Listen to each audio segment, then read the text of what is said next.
Hello and welcome to the studio. Demands it and exercise. I don't like how that. No, You don't? I didn't like how that came out. Could start over here. It was explosive. Hello and welcome to the studio. Demands it an exercise in creative thinking, where we will conceptualize, pitch, and craft a film or series based on the demands from one of you listeners acting as a hypothetical Hollywood overlord. Hypothetical.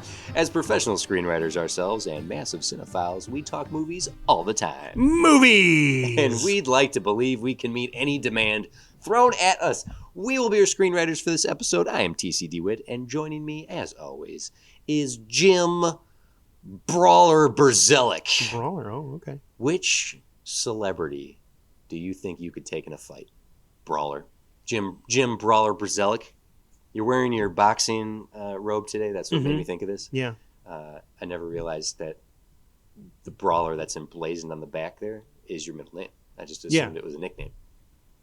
Or is it an AK? Well, I mean, is it an AK? Like it's no. I mean, it's a given middle name. Oh, they anticipated you being scrappy. Yeah.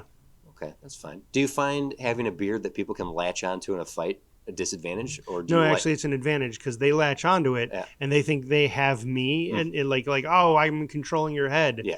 All that happens is that stabilizes my head to where they are, Yeah. and puts them within reach. Oh, that's a good So strategy.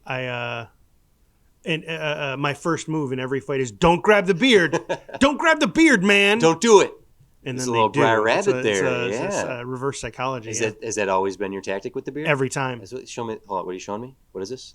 Is this baby? This is a baby picture of you. This baby has a beard. Yeah. When did you grow this beard? When I was a baby. That's what the picture would tell me there. Okay. Oh, there you go. Well, the answer stands though. Which celebrity currently do you think you could take in a fight? None. Nothing. You don't think you could take any of them for being a brawler and having this beard strategy at hand? No, Joaquin Phoenix, don't grab my beard. You know, he'd kick the crap out of me. Yeah, he'd go Joker on you. Yeah. In his saggy big underwear. He'd do his dance and then kick you right in the face. Yeah. My foot's not grabbing your beard; it's just kicking you. Yeah.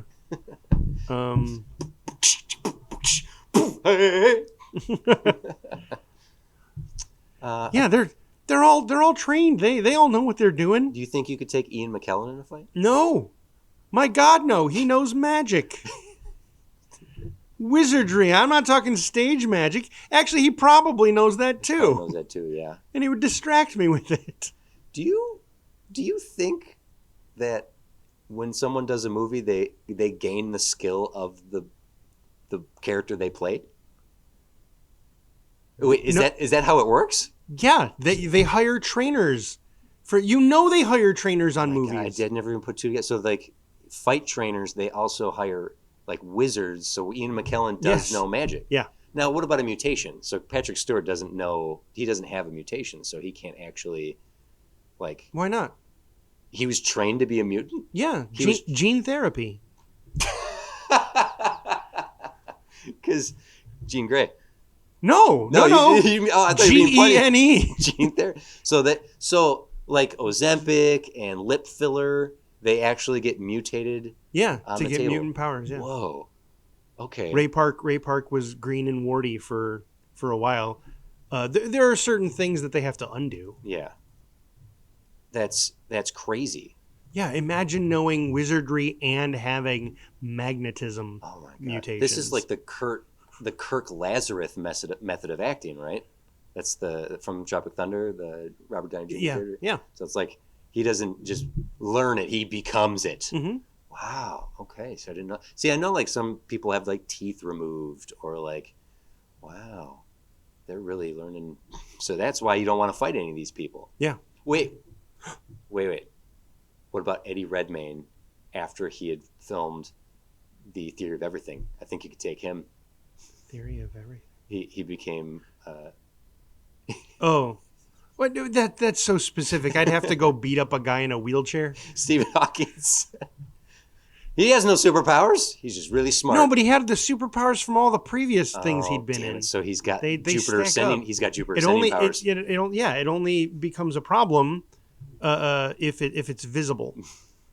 Then movies will do things like take them away.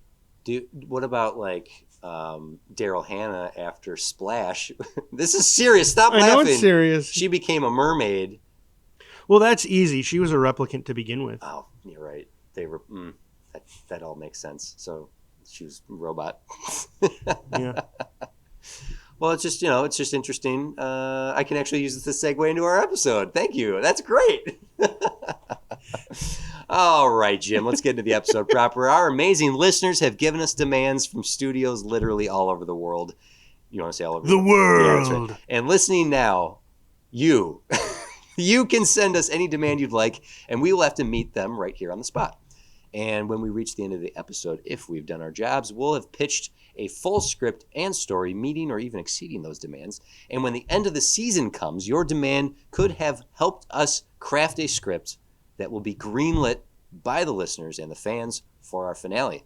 So thank you to everyone who has submitted. Please keep them coming. Jim, in preparation, a little bit of anticipation for the big release, we were looking at the cinematic releases, and there weren't anything that was truly jumping out at us, except we realized we could look to TV as well. And the new season of Daredevil has dropped.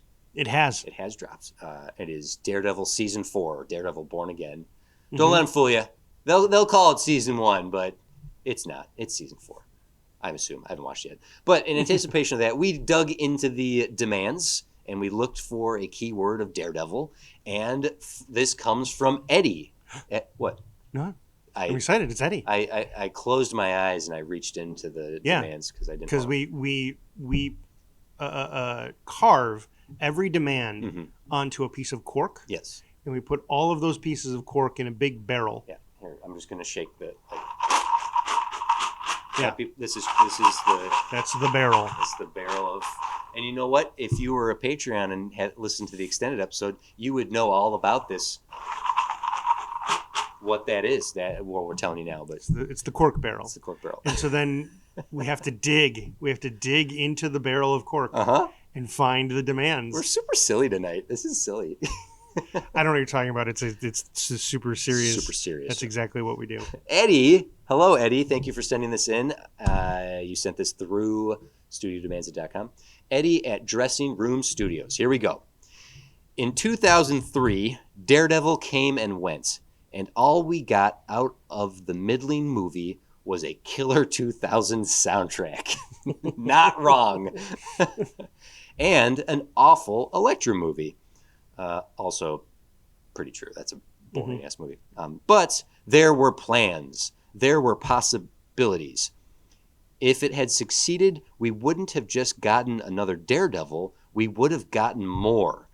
Kevin Feige has recently said that I think I know where this is going, that the ideas of a crossover universe existed as early as 2005. In fact, his ambitions laid the groundwork for not just the Avengers, but for company crossovers later in the MCU.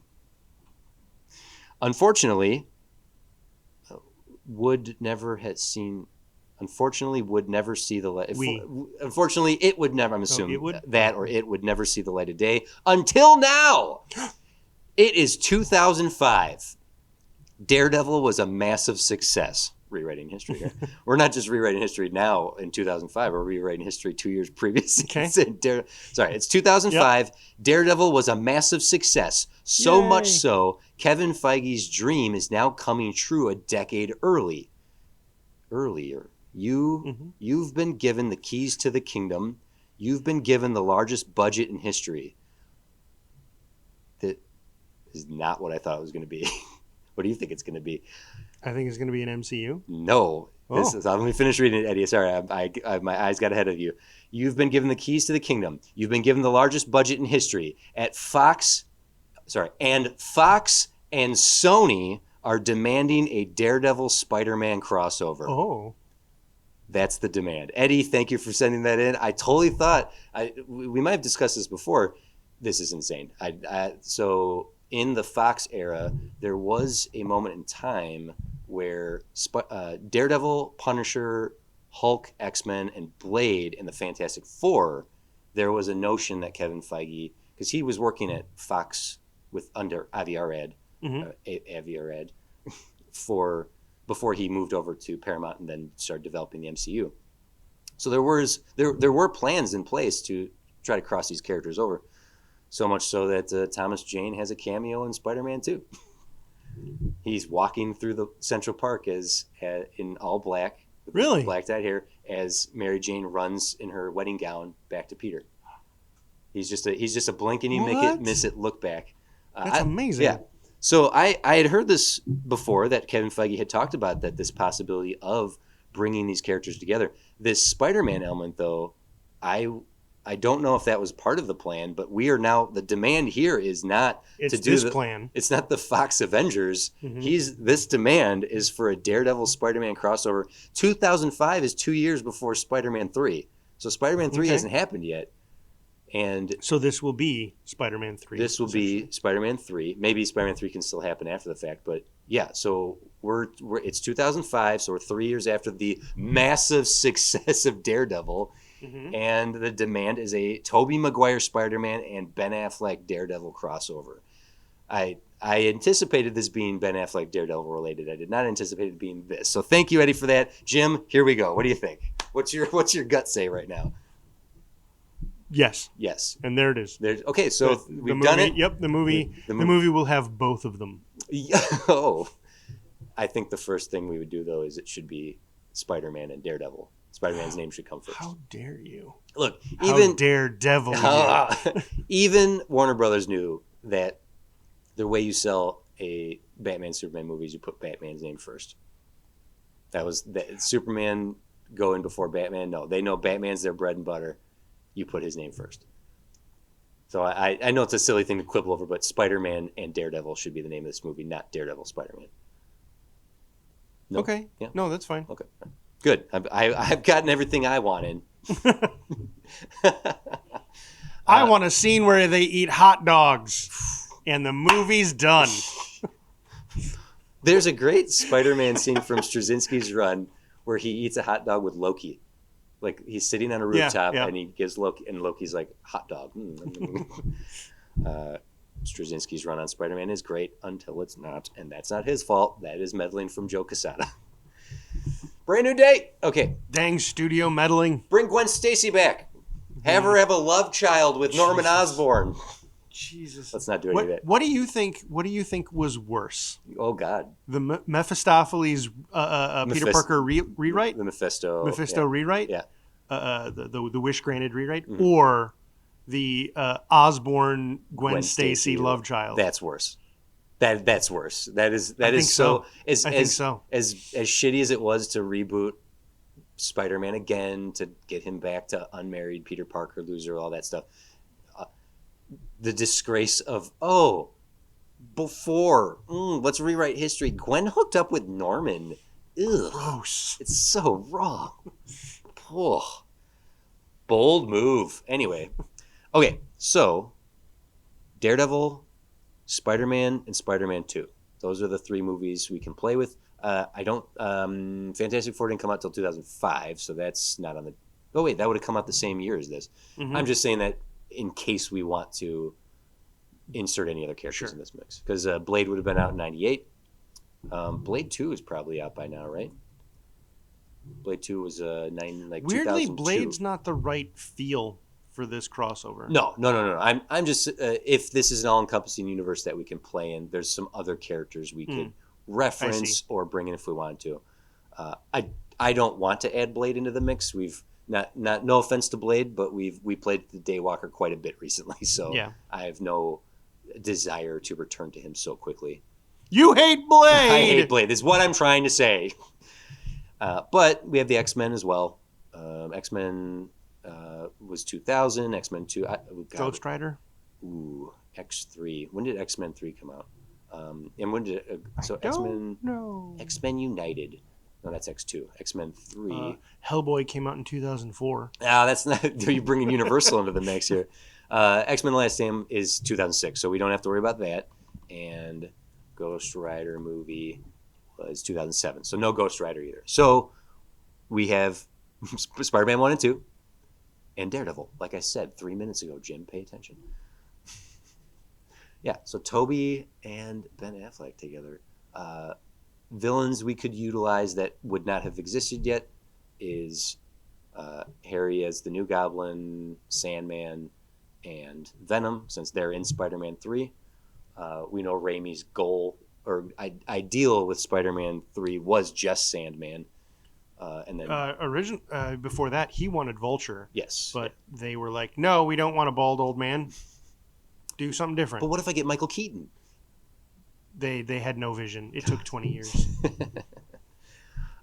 Great. And I don't think so. We rewatched Daredevil 2003 for preparation of this. The commentary is going to be available on our Patreon if you want to go head on over there and check it out. So we have that fresh in our heads, and I've seen Spider-Man 1 and 2. How many times? Probably a dozen times. Oh, it's a lot. Great. Okay. I've killed enough time in just talking right now. Is anything jumping out at you of pitches for this? Villains will obviously be key. And how do we get these two characters together? Are they going to fight a bit and then become friends?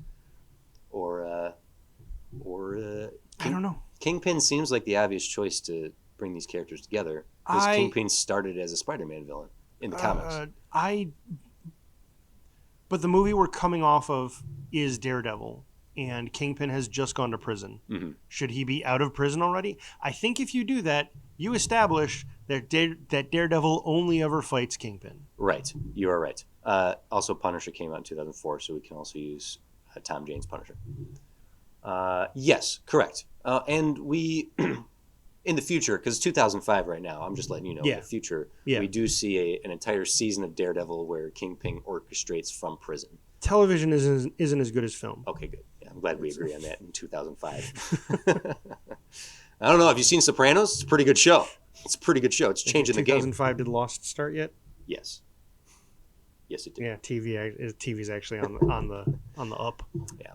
I think you're right about bringing Kingpin in. He seemed like the obvious choice because of the link between Spidey and Frank Miller bringing him over as Daredevil's main villain. And perhaps there's a way to have him involved somehow, but no. The nice thing that the Raimi Spider-Mans did is it wasn't a universal threat. It wasn't a world threat. It was pretty much a grudge match threat in the two movies that exist. These are street level heroes. Yes. Yeah. Despite Doc Ock making a mini son, these are street level heroes. Yeah. So we can play in the Spider-Man. There's some Spider-Man's realm is very much super science. Yeah. Right. He basically fights science gone awry. Yeah. Magic isn't a thing in Spider-Man's world. Yeah, like in this, as far as these three movies exist, you're concerned. For if you want to add Punisher, yeah, magic is not in the mix here, so we don't have to toss that in. The closest we get.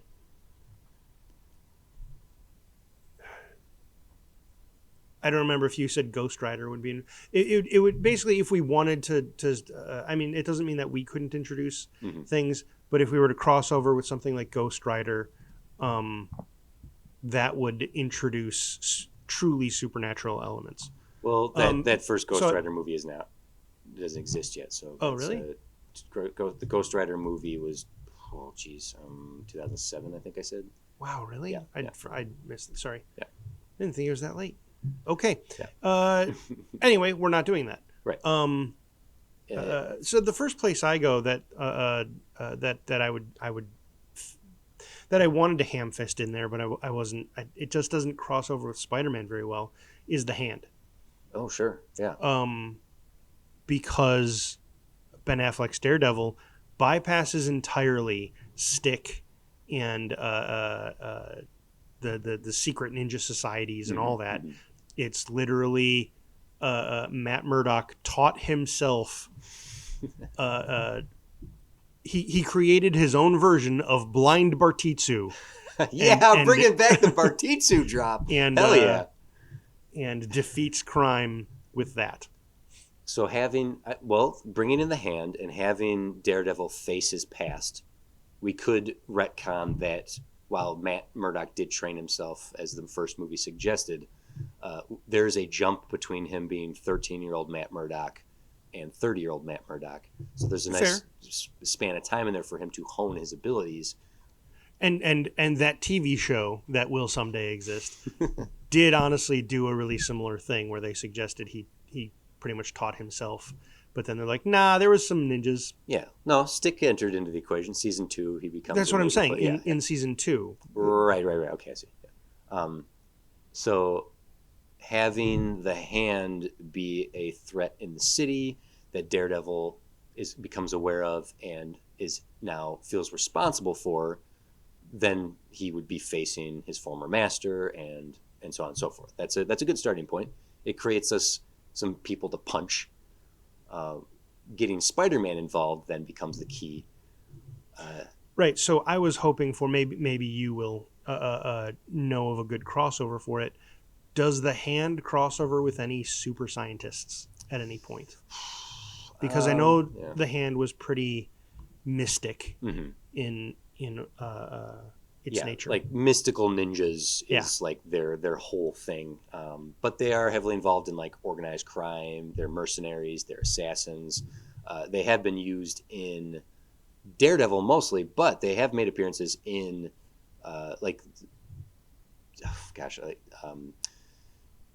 they have made appearances in Spider-Man. Like Hobgoblin. Hobgoblin's connected to the Hand. Is he? Oh my gosh, I know he is. I'll go to the Googles. We'd have to do a bunch. I mean, we're gonna have to do like work no matter what. But I feel like that's a bunch of, that's a whole bunch. Like, not only is Osborn is super distraught about all this stuff. He goes and he follows in his father's footsteps. Like all of this, instead of being the full arc of the movie, it all ends up being exposition in the beginning. So Harry seeks out the Hand and becomes a super assassin, and somehow to get his revenge on Spider-Man, and then the Hand utilize him within New York, and then Daredevil gets involved because now Stick has trained a villain who's taunting Spider-Man with an army of ninjas. And all of that being the 5-minute exposition at the beginning of the movie. Right.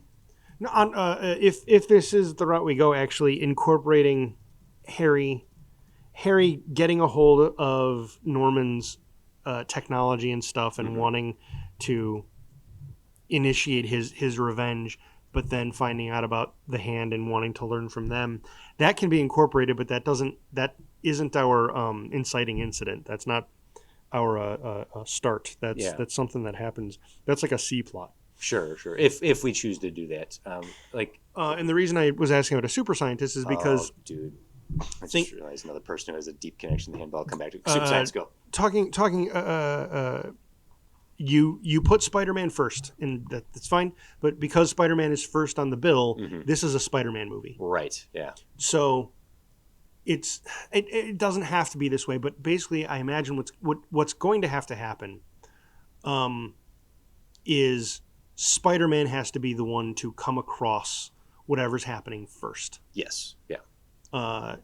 And it will then relate to Daredevil in some way.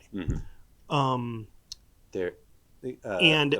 I'm imagining after watching Spider-Man 1 and Spider-Man 2, Spider-Man's out doing a patrol at night, and he suddenly has to stop ninjas from stealing DVD players or something. Like, it's like, oh, I've stumbled into the Ninja Turtles movie plot. Okay, well, it doesn't feel like a Spider-Man movie. Sure. That's why I'm trying to couch it with super science. Super science, yes, you are correct in wanting to do so. I'm trying to think, as far as like appearances go, right? So like, the first Spider-Man villain is Chameleon, not Doc Ock, not Green Goblin. Okay. Chameleon was the first one. There were no spiders and chameleons. And Vulture was number 2. Okay. And then Dr. Octopus came along, and then so on and so forth. I don't know. I don't think Green Goblin appeared in the first year of Spider-Man. Really? Comics. I thought Green Goblin was the first one. No. I mean, it's even by the numbers, Dr. Octopus has had made more appearances as a villain for Spider-Man than Green Goblin. The movie chose Green Goblin as the first movie chose Green Goblin as his main villain, and it created an assumption that Green Goblin is the Joker to Spider-Man's. The movie did that? I think so. I could be wrong, but it's my perception of it was up until the movie came out. Even that first script of Raimi's Spider-Man had Doc Ock and Green Goblin in the screenplay, and then they pulled Doc Ock out. I guess Doc Ock has always sort of been his main. Well, actually, I guess that's what it was. Is reading comics, Doc Ock became kind of his main antagonist. Yes. Green Goblin just happened to cause the biggest damage in his life by killing Captain Stacy, by killing Gwen Stacy, and being the dad of his best friend. And being a dad, yeah. There's Green Goblin. For my money, is the more compelling villain because of all that personal connection. But off topic here, super science, Vulture. Well, here's another little tangent. So you're going to know these dates. Sure. When did the first Spider-Man movie come out? The 2001. 2002. Sorry. 2002. When did Ultimate Spider-Man start? Ooh, Ultimate Spider-Man would have started around the same time. And Green Goblin is the main villain in that. Yeah. I want to say 2003. Oh, okay. Then it is possible that Ultimate Spider-Man was influenced by the movie. Yeah. I'm trying to think. I'm trying to flash back in my head here to. I don't know. I could just look it up. Ultimate Spider-Man #1. They've rebooted it recently, so everyone's it came out March 2024. Yeah, no, that's not the one I'm looking for. Yeah. But that's neither here nor there. Super science. Vulture is a scientist, mad scientist, made mechanical wings. Chameleon is just a master of disguise, but they eventually turned him into a super spy who's having clandestine cloak and dagger, assassin, hitman kind of stuff. We could twist him into being connected to the Hand, but I know we like to give the MCU a lot of credit for sticking really close to the comics. Yeah. But frankly, Raimi did a pretty good job of sticking very close to the comics as well. And so I am reluctant to undo that by saying we're going to reinvent the Chameleon as a member of the Hand. Also, Spider-Man came out in 2000. I was wrong. We actually have someone that Raimi was teeing up to be in his third movie, Dr. Connors, the Lizard. Sure. He had name dropped him in one. He put in Dylan Baker in #2. It seemed like a foregone conclusion that he would be somehow involved in 3. Yeah. We could start the movie with a cold open of him fighting Lizard in the sewers, taking out the alligators in the sewers. So you just want just as the cold open? You don't want to connect that to whatever. We could. I keep going back to the Hand. If we don't want to do the Hand, I don't know enough Daredevil villains either. Well, we can come back to that because you made a fair point. I said Spider-Man's the bigger hero. He's the one on the marquee above Daredevil. We have to start with a Spider-Man story and then figure out how that it connects to Daredevil. Yeah. I think the Hand is probably the way to go because it's 2005. Daredevil does have his fair share of villains, Flag Smashers in there. The Hand is a big one, courtesy of Frank Miller. There's another really big connection to the Hand. I was going to say it earlier. I've been saving it. Wolverine. Wolverine is deeply involved. We can't do Wolverine. Okay. All right. Just wanted to just put it on the page, put it down on the table here. Other metaphor, just to acknowledge the fact that when Frank Miller did his run on Wolverine or Ronin, there was connections to the Hand there. But that's fine. We don't have to, and we shouldn't. But to your point, we should start with Spider-Man and then work our way towards. So, for example, if we start the movie with beating the Lizard, saving Dr. Connors, we reintroduce Spider-Man in the midst of a fight, heat of the action, he's saving someone, showing his heart. Spider-Man doesn't try to kill his villains, he tries to save them. Is Lizard a Jekyll and Hyde situation? Does he turn into the Lizard and then go back to human? Yeah. Or is it, does he go back and forth, or is it just once he's transformed, he's the Lizard? He goes back and forth. He does, okay.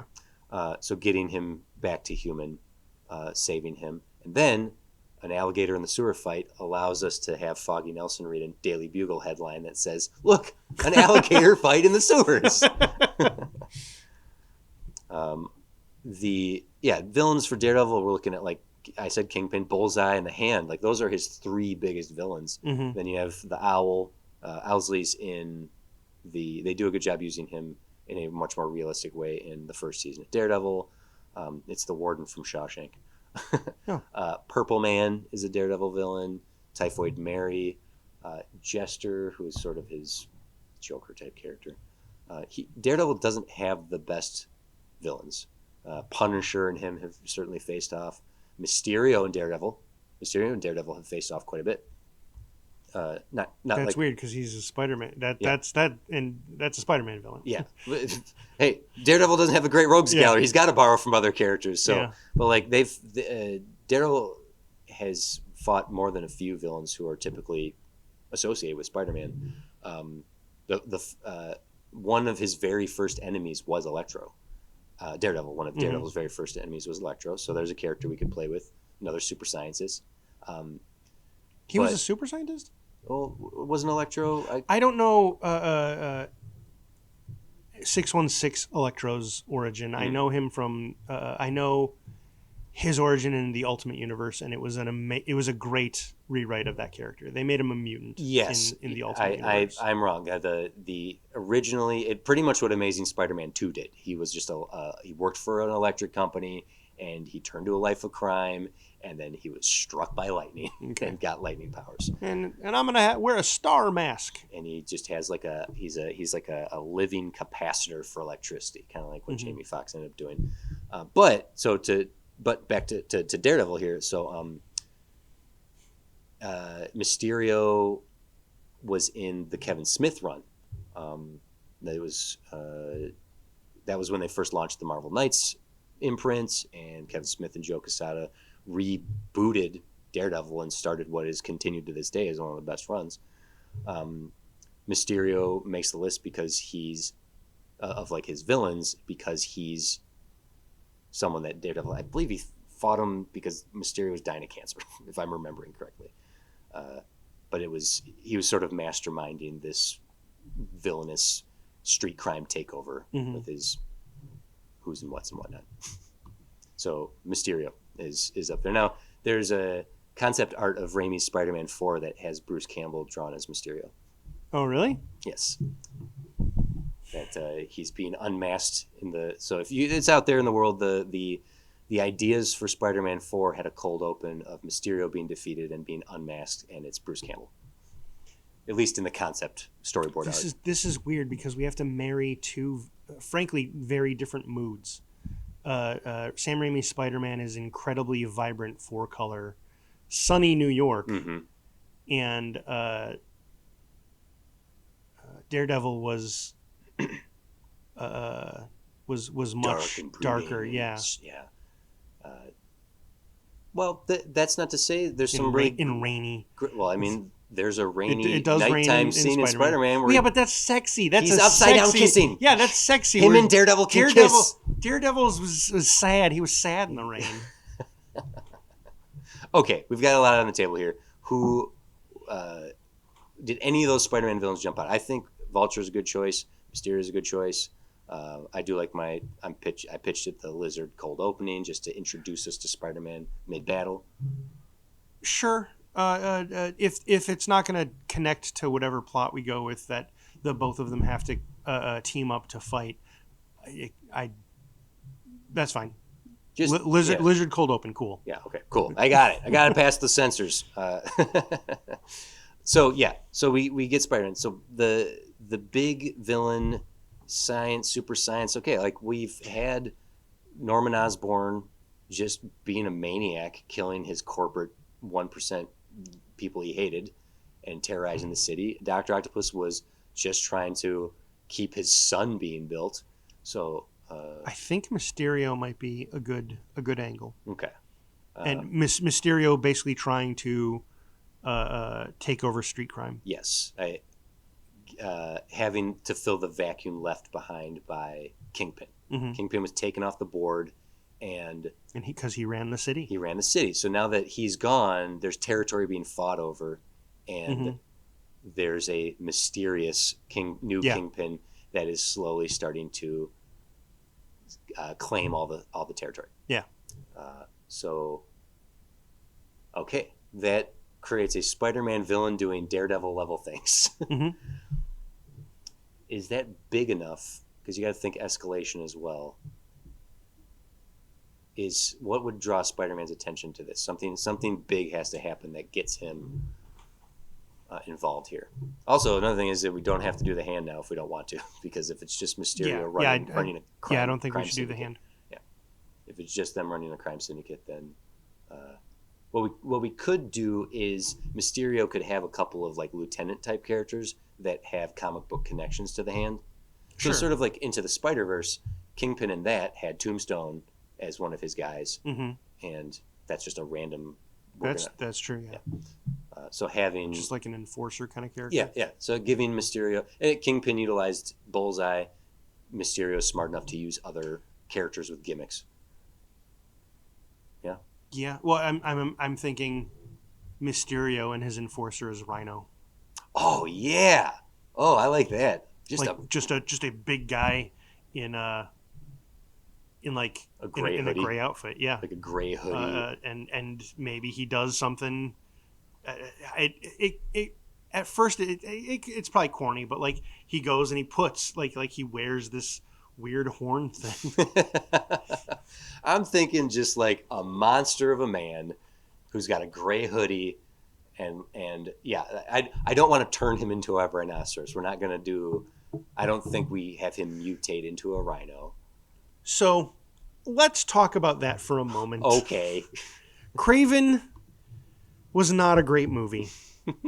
It might be the best Spider-Man movie that Sony has made so far. I know there are Venom fans who will scoff and hiss at us for that. Or I don't know. I think as far as incarnations of the Rhino, I know there were people who were very upset by it. They really just want an 8-foot tall guy wearing gray spandex. Yeah. And I just... You can't really make that work. Yeah. I have a really hard time making that work.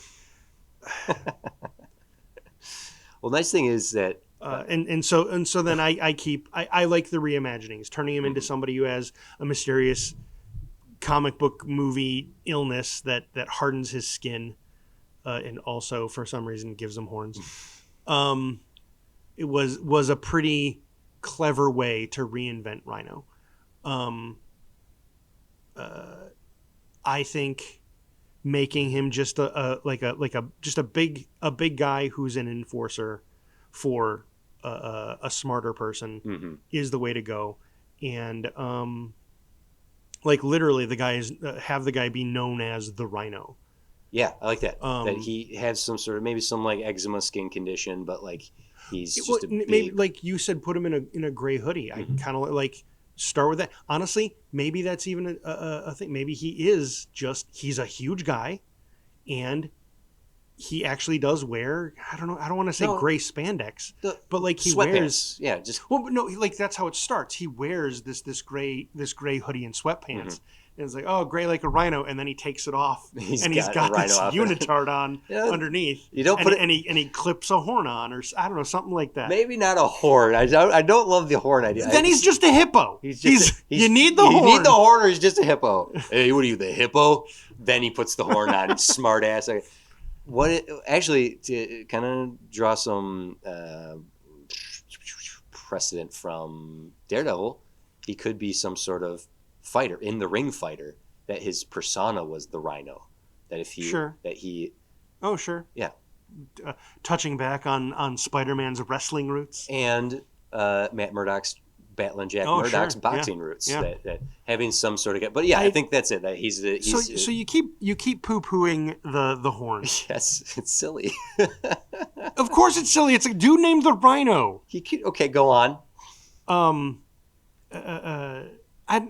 I think there's you can ease into it. We we can make it work. Like you start by showing the character as just this big enforcer, and you have him do things like he headbutts people. Yeah. Right. Like boom. Someone he's shaking down for Mysterio. Wait.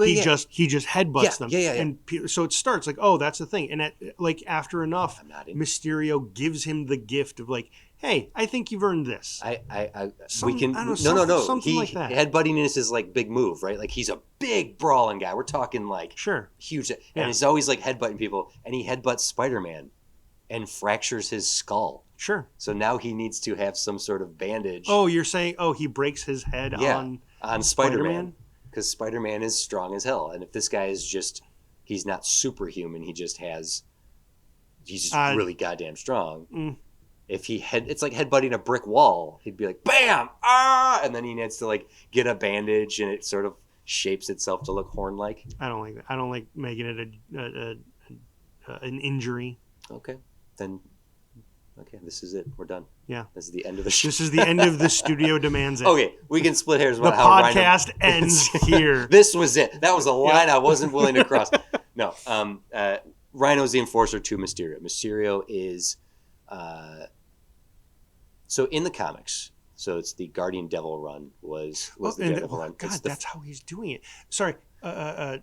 Go ahead. I'm so sorry. You're excited. I just realized, right, because if he's taking control, he's having to go from gang to gang and be like, I'm in charge now. And they're going to be like, the hell you are. Yeah. And he's like, well, you're going to do what I say, or this guy is going to crush you. Yeah. Right? So he's threatening them with not just the Rhino, but also some of his hoodoo, like his magic. Yeah, that as well. Like, oh shit, look what this guy can do. Like it's all smoke and mirrors. Yeah, absolutely. He's going gang to gang and collecting them as lieutenants.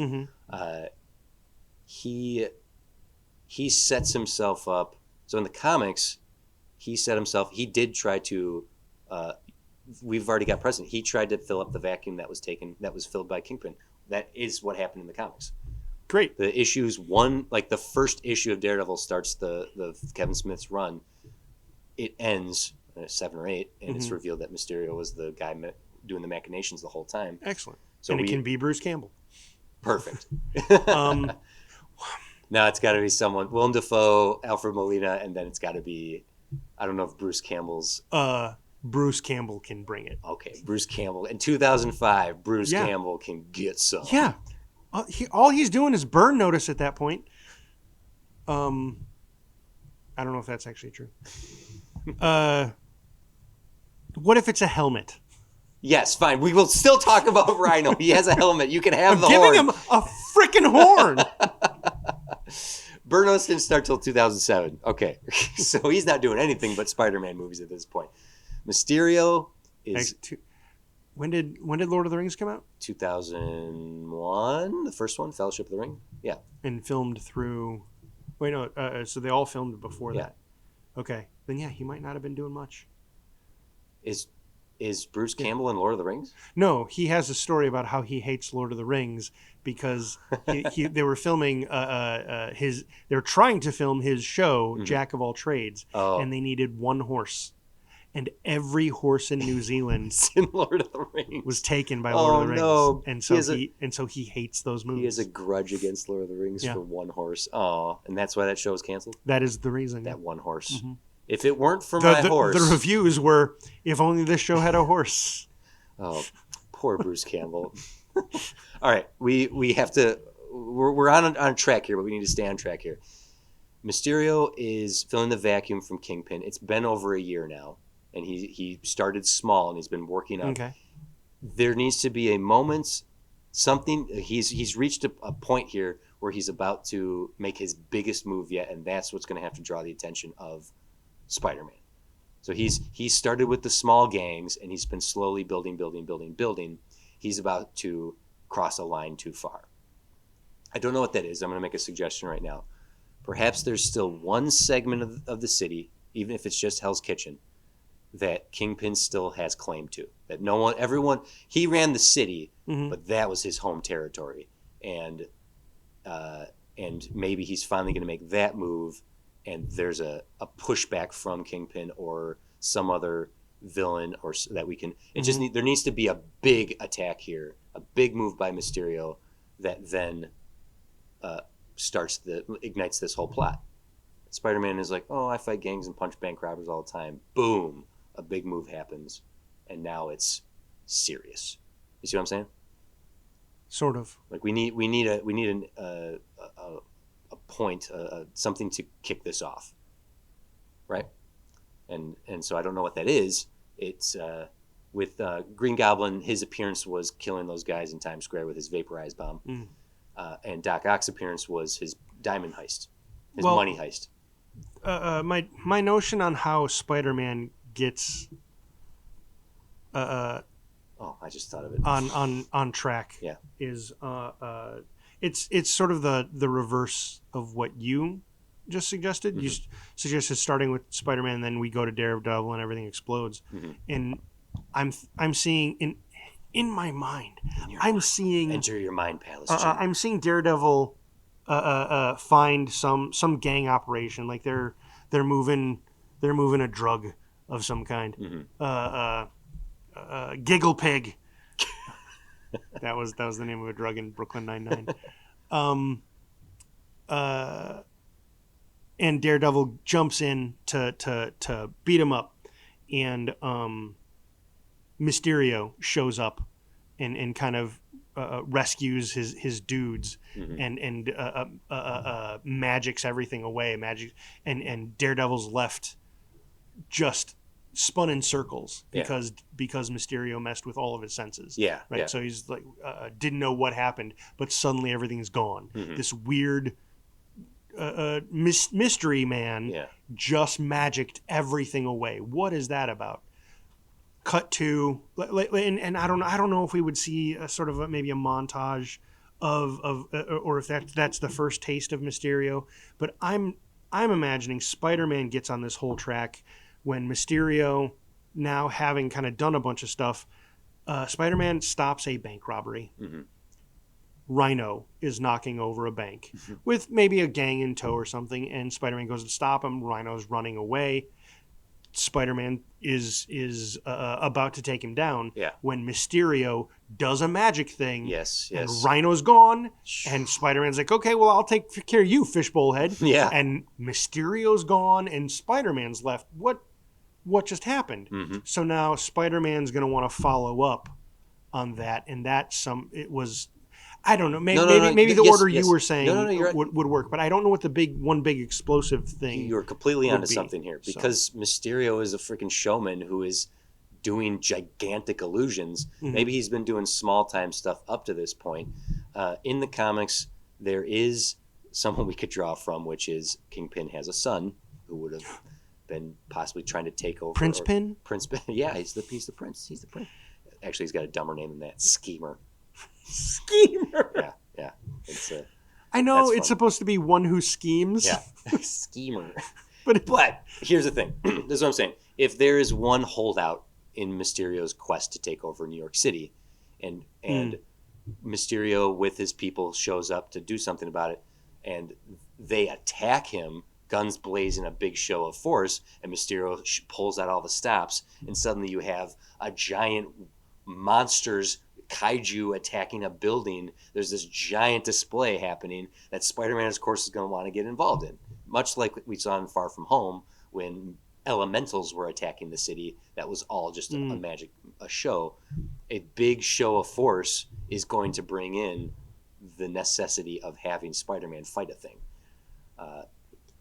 Okay, I see what you're saying. Well, what if that's the daytime robbery? Yeah. If it starts as a bank robbery, then Mysterio, what you said, Mysterio shows up to save the day, and he's like, I wasn't sure when I was going to have to do this, but I knew it was going to have to happen sooner or later. Behold my power, and then and hell is unleashed on poor Tobey Maguire.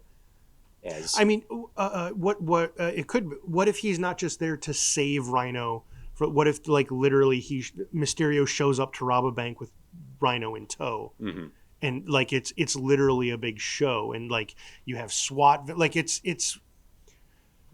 we come in mise en scene that the bank robbery is already in progress, or maybe it is more like Gang War, Dark Knight rises, where we like when the Joker busted into the, but Yeah. basically very very quickly we see Mysterio and Rhino and henchmen enter the bank, and they're taking over, and Mysterio is making a huge show of it, and he's waiting for the news and the cops and everyone to show up, because of what you said, he's a showman. Yeah. He wants the show, and then Spider-Man shows up because it's a big thing. Here he comes to save the day. And then all that. Yeah. The only thing all I did was say Mysterio was there the whole time. That's all. That was, you said all of that, and then that's the only bit I changed. I'm glad we're doing this. No, the only thing I would change, though, I don't want it to be a bank robbery. I think that the big showy display of taking out a daytime, if he goes into a tower and confronts the last holdout of the gang war, and it's like, what are you going to do? Fight me here? I'm in the middle of the city. I'm in broad daylight. You can't attack me. I'm safe here. And Mysterio's like, damn you are. And then the big display happens. The only reason I don't want it to be a bank robbery is because he owns the city. He's running the city. Why is he showing up to a bank robbery? Kingpin wouldn't show up to a bank robbery. Well, I was actually going to suggest this. Like, one of the things he says is, "Hello, New York. This is my debut. Yes, yeah, I like that. I will be coming for the rest." Yeah. Next week, about this time, the next 5 largest banks will be hit simultaneously. Oh, wow. We'll see you then. Okay. I don't mind that, actually. No, all right, okay, convince me. All right, we can do big bank robberies. He's making a show for us. He's like, hello, New York. I think the reason I want it to be a bank robbery is because I feel like that is traditional to Spider-Man comics. And what Rhino does. Yeah, we had. The only problem is that Doc Ock just robbed a bank in the last movie. It's the only reason I'm a little hesitant to repeat it. Only one bank robbery. This is 5 at once. I get if I don't understand. I'm trying to imagine Mysterio like making a big show of taking over the last holdout gang. Feels weird to me. That's then I want to shift some things around. Then I like the idea of Spider-Man facing some of the, like, building up to this moment. I think this is the big, like, Act 2, like, middle of the movie set piece, or maybe just a little, but whatever the case, having Daredevil face Mysterio first and getting like, what the hell just happened in a smaller situation. There's some gang, smaller holdout, Hell's Kitchen. Mysterio shows up, a fight happens there. Daredevil intervenes. Mysterio magic happens, confuses him. That's the end of that. Then having the big debut to the city, broad daylight for Spider-Man to face off against. That's the big show of force. Diamond heist, Diamond District instead of banks, whatever. Perfect. Yeah. The reason I want something like that is, again, to me that feels more Spider-Man. Like, I know, right? He has fought Kingpin. He has fought organized crime. He's fought just criminals, like gang members.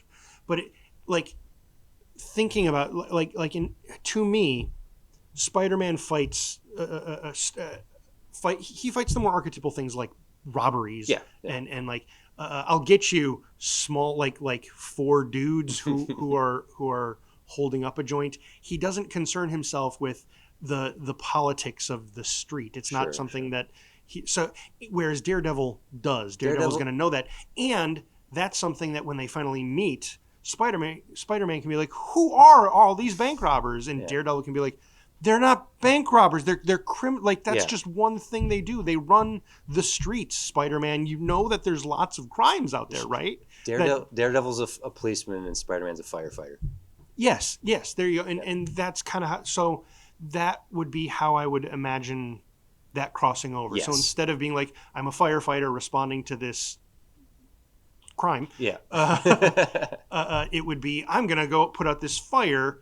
Why does this fire have crime in it? And then he meets Daredevil, who's like, the crime is in the fire because it's my metaphor is falling apart in my hands. You're doing a great job. But yes, Daredevil gets a Mysterio fight, the big display, the debut. I'm going to be back here this time. My next show. Come see my next show. I will rob every Diamond District and Diamond whatever he says he's going to do all the Diamond Districts. I'm going to do it all at once. My next show will be all at once. Yeah. And then fight Spider-Man, and he disappears, and Spider-Man's left like, what the hell was that? And now Daredevil, who's already experienced this dude, and they can meet up and have that conversation of, are you not paying attention? This is a whole criminal organization here. You can't just wait for things to pop up and then punch them. There's more to it than that. Yeah, I really like it. And I actually think that's our Act 2 is Spider-Man learning how to essentially investigate. Yeah, follow the breadcrumbs. By going with Daredevil out on patrol, essentially. Like, we're going to go hit this club. And Spider-Man's like, what? You want to wear black for this? Nah.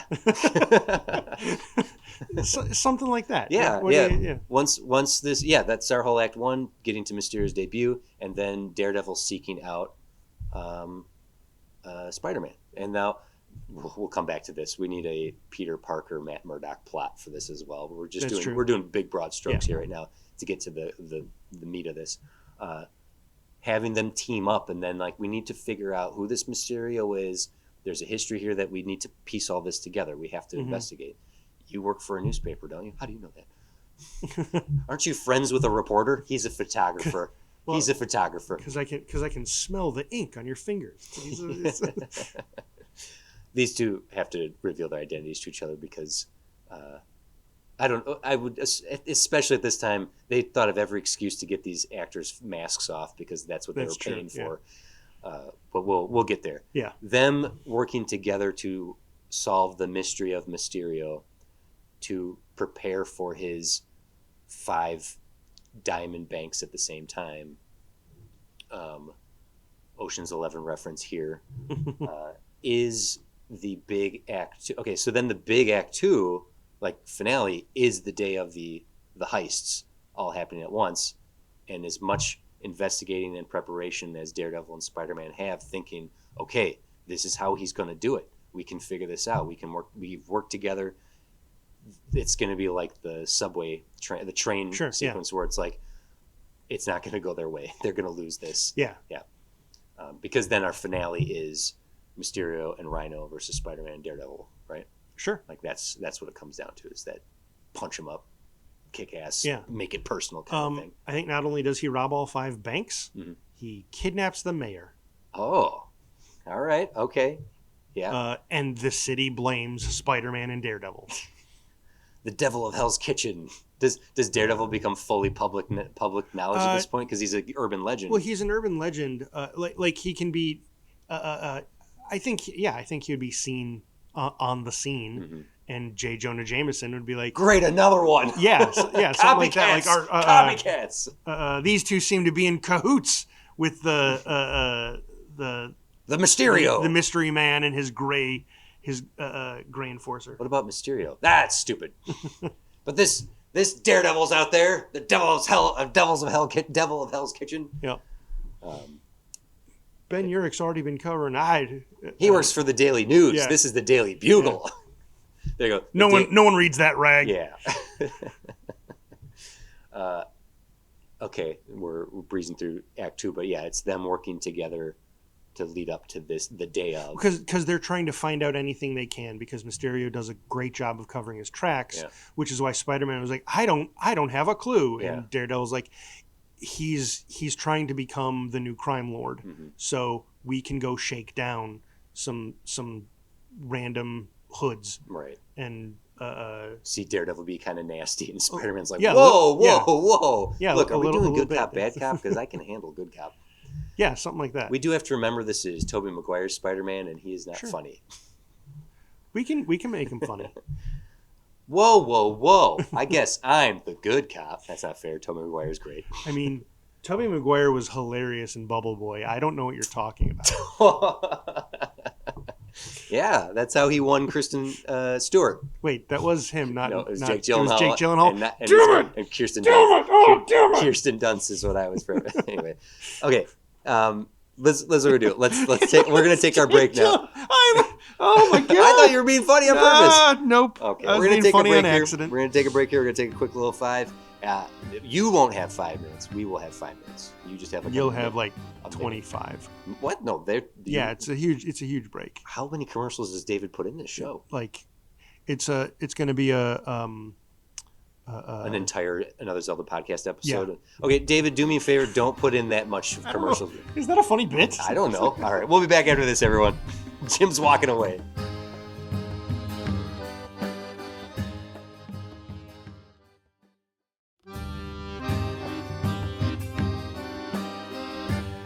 We'll just get Jake Gyllenhaal to play Mysterio. We're just gonna get ahead of the game by like 20 years.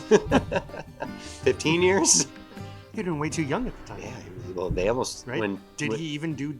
Yeah, I think Donnie Darko had just come out. When Tobey Maguire was negotiating for Spider-Man 2, mm-hmm. he tried to negotiate for a percentage of the movie. And at the time, that was not typical. In fact, Tom Cruise was the only actor who had pulled that off. At least at that time in mainstream movies. And so... Because the reason Jack Nicholson did that with Batman. Yes, there were some successful attempts at this, but it was not commonplace. Mm-hmm. Tom Cruise had pulled it off most recently, and Tobey Maguire's people were like, Tobey Maguire is Spider-Man. We want a percentage. And Sony was like, cool, we're going to audition some people. And they lined up Jake Gyllenhaal as a negotiation tactic to get Tobey to agree to his contract. So that's just the way the studio works, which we respect the studio. We are very respectful of the studio. Okay, so why not give your main dudes a point? He eventually did. So Tobey Maguire got a very good contract for Spider-Man 3. The contracts are a whole different conversation. Because you got people like RDJ who's like, we're all in this together. We all get paid the same. Mm-hmm. Here or there. Okay, so Daredevil, Spider-Man, they're meeting each other after Mysterio has made his big show of things, and there's probably a little bit of conflict of style here because Daredevil likes to rough people up and basically torture people, scare them into giving out information. He is our Batman, and Spider-Man is our Superman. Yes, you said the loud part soft. No, you said the quiet part loud. I said it. You just quiet. Said it. You didn't even. There was no loud or quiet about it.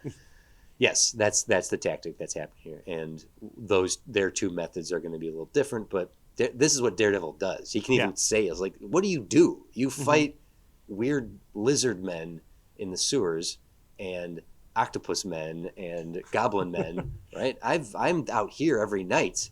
I'm dealing with the crime at its source. I'm not waiting for it. This is how it has to be done." And they can have moral quandaries over methods. Sure. Who knows how this will affect Spider-Man 3? We'll discuss that later. So they work together, and then the big day of the five attacks at the same time happens, and they are not as prepared as they thought they were. It goes wrong. Mysterio runs circles around him. Yeah, just crushes him and makes him look stupid. And so this notion of him kidnapping the mayor, what's his move? Like, he's like, this is my town. Well, my thought is that wasn't the plan, but Spider-Man and Daredevil tried involving themselves, and Mysterio sort of like you think you're going to do this? Well, now I'm taking the mayor, and I'm going to ransom him. Okay. Why doesn't I'm gonna run more than just the criminal underworld. I'm gonna run the whole city. I'm gonna run New York. This island is mine. Yeah. Now, while that's a bold move and I love it, why does the army not immediately get involved? This is now a federal, a freaking mayor just got kidnapped. Why wouldn't the president send in the? Because it's superheroes. We need to. I mean, he could be displaying his stuff so prominently that it's like, don't send anyone in here. I'll blow the city up. Not to but like in one of the Batmans, wasn't the governor in danger? That's Tim Burton's Batman. Yeah, army didn't get involved. That's the governor. It's 2005. That's a whole state. We are in a post 9/11 America. Okay, New York is under attack. I don't dislike the idea of the mayor getting kidnapped. I just want to create a logic to it so that it plays, right? Like if he has the mayor hostage briefly, there's not enough time for the bigwigs to react. If this all unfolds within the day, if this big attack is successful, but he also runs away with the mayor. You see what I'm saying? Like, if we put a ticking clock on it, then it is up to Spider-Man and Daredevil to save the day, because as soon as the army rolls in, all hell's going to break loose. All hell's already broken loose. Well, you're the devil. You can handle hell. That's terrible. Or Chief of Police, Captain Stacy. We introduce him now. Sure. Okay. A person of prominence. A person of prominence is kidnapped. That's why I chose the mayor. Yeah. I didn't mean to poo-poo on it. No, it's okay. Like you invoked 9/11, and that took all the wind out of my sails. No. Oh, no. Listen, at the time, if Giuliani was kidnapped, we would all be sad about it. Yeah. At the time. Yeah. Yes, at the time. I've been kidnapped by a Mysterio guy over here. Look out. But, like, even in Spider-Man, like, when Goblin went to blow up all of those bigwigs, why didn't the army get involved? It was somebody dropping bombs in New York. That's fair. It's fair. Maybe I'm thinking to 2025, and I'm not thinking enough. Where the army responds to everything? Yeah, actually, not yet. Not yet. Not yet. As of this recording, not yet. Yeah, not yet. Big Brother's watching. Okay. I need to dial back my logic meter, much like we did Justice League 95. I need to just dial back my meter. Yes, he can kidnap the mayor. The chief of police is fine. That actually is a named character from the comics. Okay. So having it be Captain Stacy, yeah. that's fine. Okay. A person of prominence is what you're going for, yeah. And is it a matter of Mysterio saying, "This city's mine. I'm not just going to run the gangs. I'm not running the streets anymore. I want it all, and this is how I'm going to pull that off. You now all answer to me, or I'll kill your mayor." Something like that. Is that what's happening? Sort of. Yeah. Okay. I don't know if he'd threaten to kill him though, or maybe he would.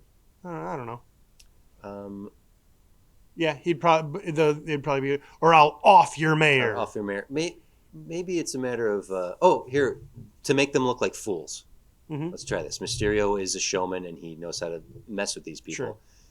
He seemingly kidnaps the mayor after all the shenanigans happen the day of. Right, they fail. Big explosions.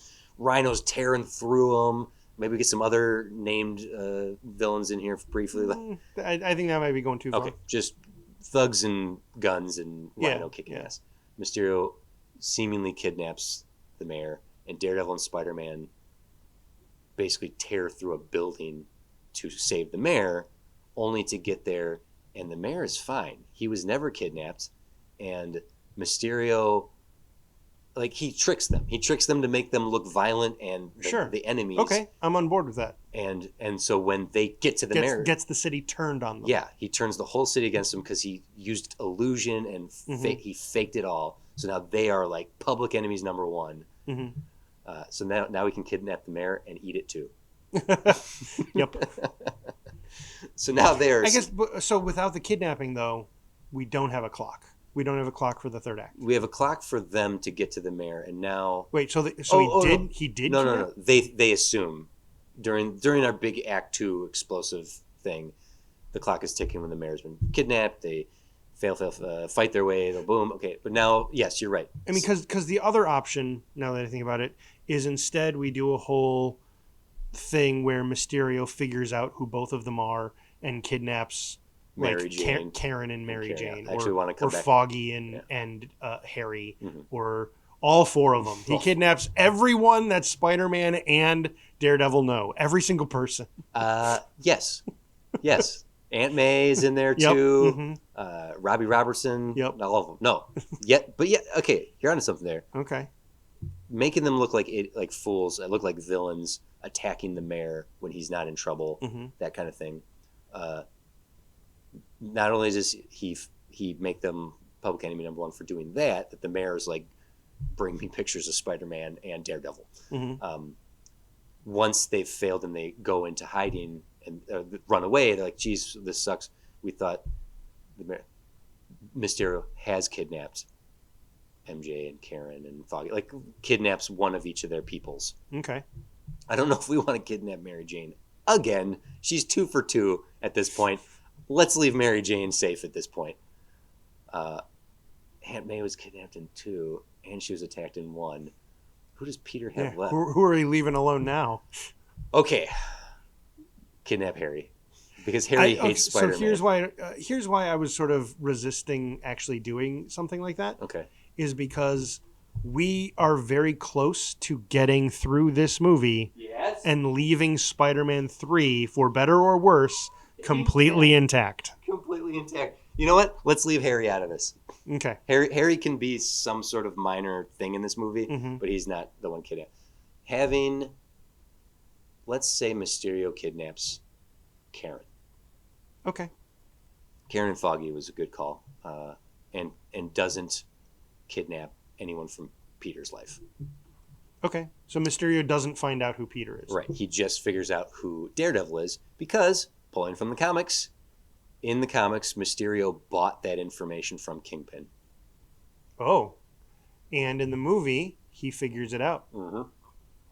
So we already have precedent from the comics and the first movie that Kingpin knows who Matt Murdock is. So if Mysterio has an ace up his sleeve, it's he knows who Matt Murdock, that Daredevil is Matt Murdock. And so that's who's kidnapped is Karen and Foggy. And the reason this works is a good jump off point to go to the Matt Murdock and Peter Parker story in all of this. Mm-hmm. Let's discuss Peter second. For Matt, I like the idea of him being a little forlorn after losing Elektra. Mm-hmm. In the director's cut, the extended cut of Daredevil, Karen has a couple extra scenes, and it's Grey's Anatomy. It's Ellen Pompeo. Having her be there, and she is one of the loves of Matt Murdock's life. Yeah. They could be starting a relationship at the beginning of this movie. That Matt is trying to move on. He finally sees the woman who's been in front of him this whole time. Caesar. He finally smells the woman who's been in front. He opens his mouth and tastes her. Yeah. You know, radar taste. He has radar taste. Hey, did you see what Karen's wearing today? No, I didn't. Ooh, she tastes good. Echolocates beautifully.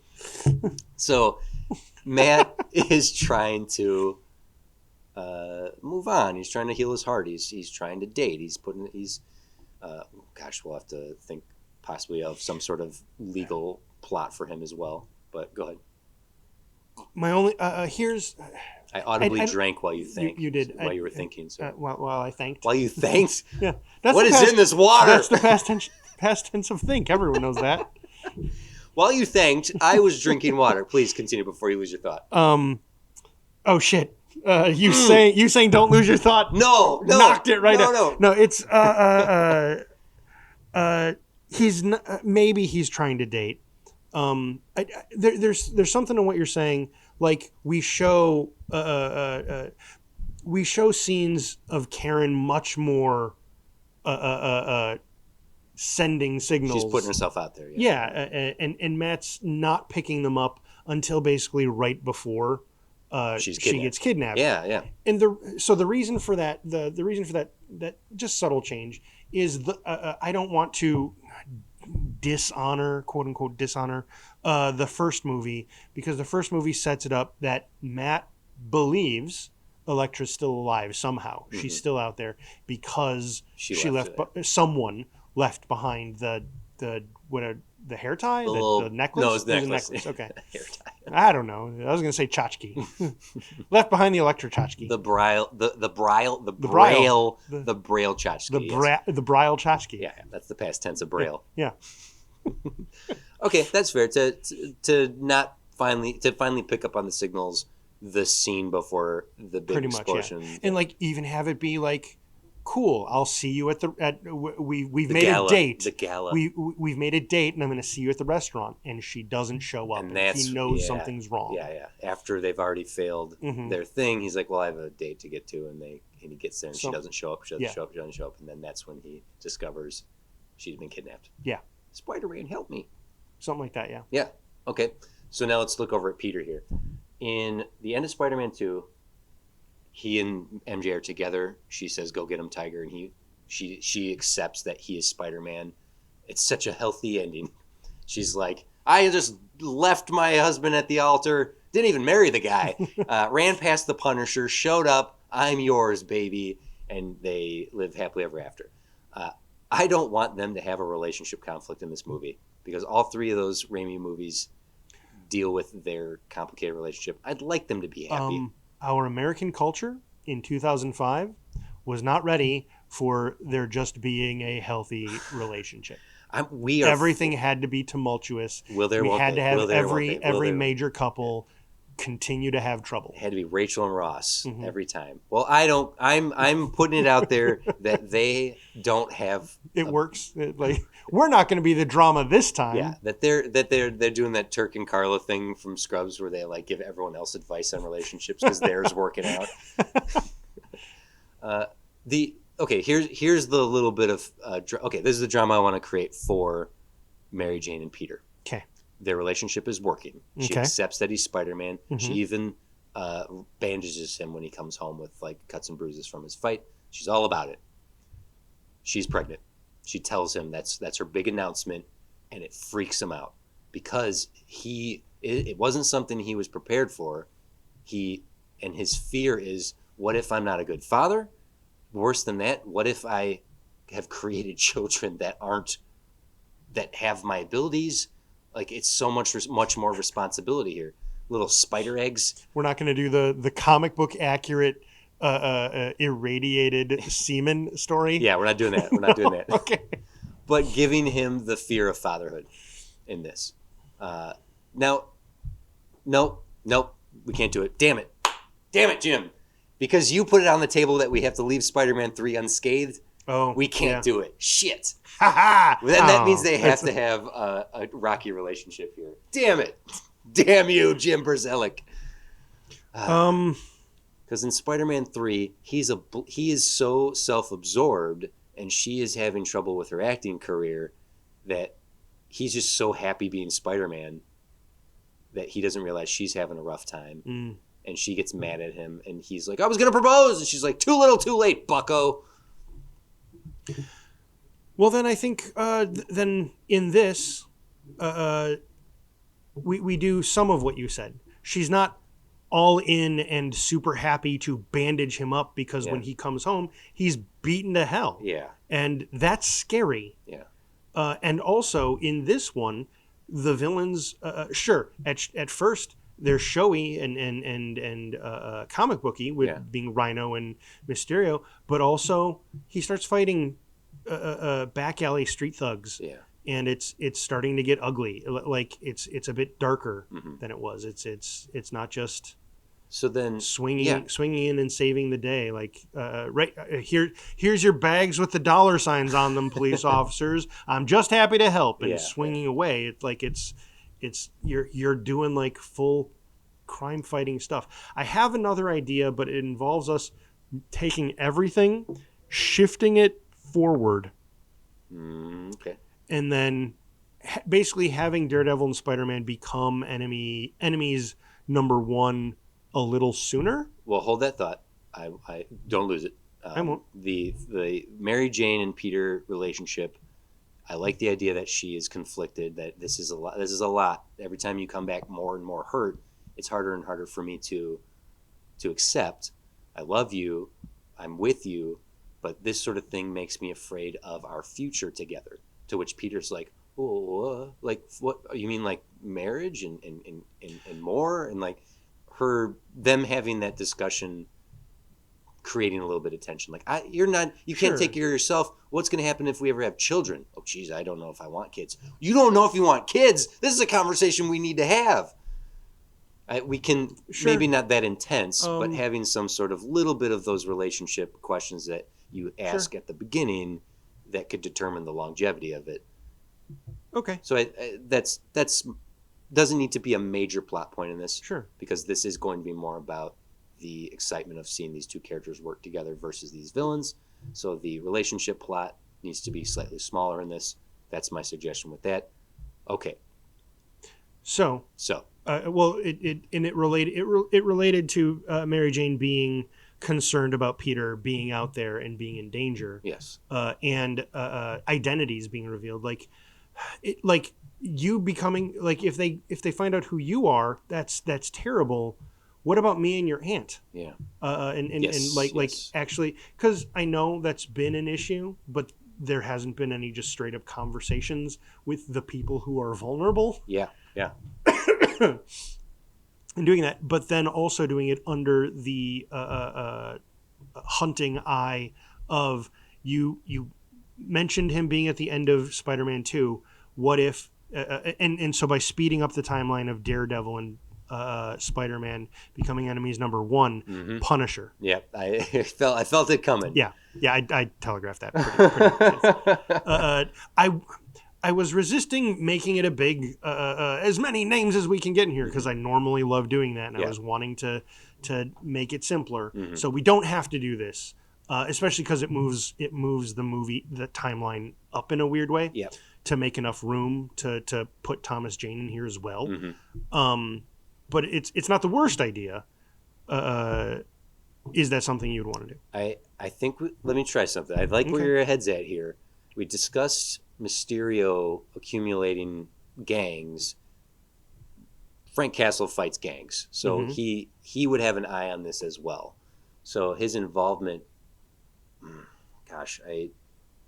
this doesn't work. I'm going to say it doesn't work. I know this doesn't work. Frank being on Mysterio's side doesn't work. Nope. But having him already being a plot thread going after Daredevil, not Spider-Man. That he's chosen Daredevil as some sort of target. Because we just do little bits every time Daredevil is investing early on. Every time he's investing a gang, Mysterio's there, gets away, and then Daredevil is like, where do they go? And he leaves. Cut to this figure who's watching, and all he sees is Daredevil show up. He doesn't see Mysterio do his thing, and then he sees Daredevil leave. So he's chasing Daredevil, thinking Daredevil is Mysterio. Okay, that's not bad. That might be a little too convoluted. It's getting complicated with so many threads. I like the idea of Frank somehow being involved in this. Let's try this. We might have to pull him off the table, but for now, going all the way to the end of the movie, he's been after Daredevil this entire time, and then in the climax of this, when everything's going down, he's got his sights on Daredevil, and Daredevil, I'm not the bad guy. Frank finally hears him and is now fighting side by side, and figuratively side by side, with Spider-Man and Daredevil against Mysterio and Rhino and his goons. Just having a moment of the whole movie, Frank has been going after Daredevil, going after Daredevil. I see what you're doing. I want him to go after Spider-Man. Frank go after Spider-Man? Not entirely. He's going after. He's after Daredevil. When Daredevil and Spider-Man try to stop Mysterio, and it's just the two of them, they're public enemy number one, that's when Spider-Man gets in Punisher's crosshairs. That's what ups the ante for Peter and Mary Jane. Is not only these gangs, but now there's freaking psychopath military vet out there, which they probably find out about. Like I don't know if he takes a shot and Peter's danger sense saves. Well, he wouldn't shoot at Mary Jane. No. But something like that. Well, the original appearance, the first appearance of Punisher is in Spider-Man. Yeah, and that's a reason I want him. He can start by going after Daredevil, but the moment there's the connection to Spider-Man, that's what gets Punisher going after Spider-Man. So then we can do a little bit of homaging, even if it's just like 5 to 10 minutes of Punisher going after Spider-Man to that comic. I like this. In a comic book, this is perfection, but in a movie, we are risking one of the problems of Spider-Man 3 is the too many villains situation here.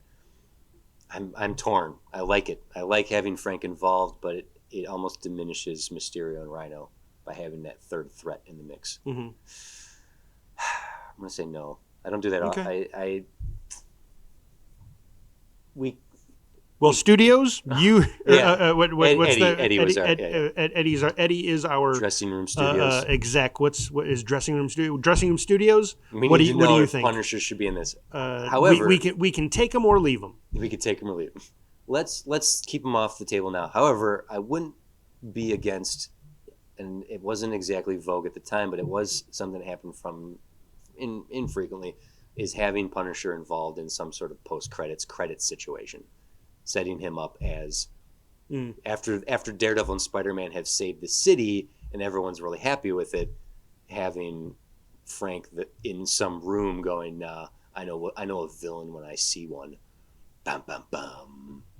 Some sort of just tee up for whatever would follow Spider-Man 3. Daredevil 2. Maybe that, yeah, this maybe, is the doing. Maybe that one, I don't like, maybe. Yeah. So I think we should take Punisher off the table, and it should Okay. just remain Mysterio and Rhino and Goons Okay. versus Spider-Man and Daredevil. Okay. And we kidnapped a different girl this time. Mary Jane is not kidnapped. Karen is. Mm-hmm. Yeah. Okay. So we'll leave Punisher over here for now. Maybe we come back to it. But just looking at the movie we have, start small. The Kingpin's territory has been gobbled up. Spider-Man's out there fighting a lizard and saving the day. Alligators in the sewers. Mysterio, Daredevil interacts with a gang fight that Mysterio shows up at, completely throws him for a loop. That maybe even ends with him getting a one-punch wallop from Rhino, and then they're gone in the mist. Character Peter Parker, Daily Planets. MJ. Oh, problems. Ooh, our relationship is rocky. Then the bank robbery. Oh, sorry. Karen dropping hints. Matt Murdock and Foggy doing lawyer stuff. Then the big day of the diamond heist. Mysterio makes his debut in grand fashion. Spider-Man comes to the rescue and is walloped by. I said wallop twice now. It's okay. It's a good comic book word. Wham, bang, zap. Mysterio does his thing. Says my next show, my next show day, 1 week from now. Daredevil finds Spider-Man. Says, hey, I've been doing this. They have a little like, who are you? Who are you? Punch, punch. We fight for 5 minutes, and then now we're friends. Let's team up. Let's solve this. Let's stop Mysterio. I work the streets. You work the lizard men and octopus men and goblin men, and now Fishbowl Head. He's definitely calling him Fishbowl Head. Yeah. They are preparing for the big day. The big day comes. It is a mess. Lots of explosions. We have to top the train sequence from 2. And the mayor gets kidnapped, and Daredevil and Spider-Man fight their way through a building of ninjas. And then they get there, and the mayor's like, what are you doing? This is my home. You are enemies. Yeah. They've been disgraced. They go into hiding. Well, listen, Peter, we need to just, we'll figure this out. I have a date. Matt goes to his date. Karen doesn't show up. Uh-oh, she's been kidnapped. Mysterio's like, Mwah! Spider-Man and Daredevil now launching themselves into the third act. So now we need our biggest set piece, save Karen.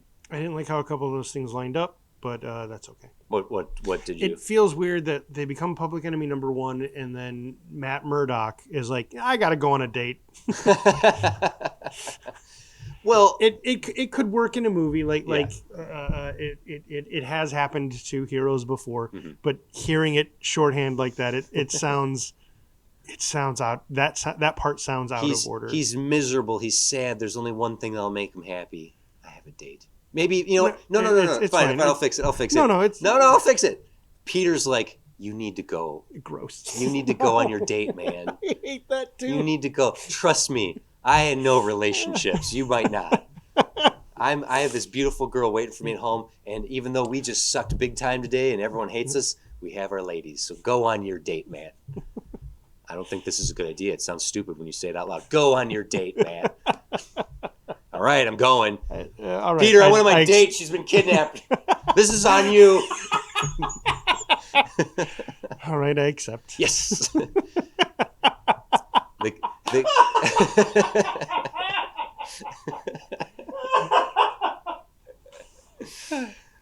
Okay, so now what's our finale here? Big punch 'em up. Finale number 1 is the train sequence that leads to a scoreless throwdown between Goblin and Peter. Goblin and Peter. Number 2 was the sun collapsing in on itself. Oh, I see what you're saying. And now 3, it's Mysterio. Now we sort of know where to go with this, because in order to defeat Mysterio, you need to realize all his flash is just smoke and mirrors, and now it's fighting this guy without all of that. Their investigation while Mysterio did get one up on them, their investigation should have led them to his old special effects factory, an abandoned movie studio. The Act 2 investigations could lead to a lot of questions. Like, I don't understand how he's doing this. I don't understand how he's doing this. So when Matt goes and has his, oh my God, Karen's been kidnapped moments, Peter is over here, has a little rocky moment with MJ, and then Aunt May gives some sagely advice that has Peter go, wait, what? Say that again? And he's the one, Matt, I figured out how he's been doing this. It's all fake. You were so close. Ah, damn it. It's not Aunt May. It's Mary Jane. Okay. Because she's an actor.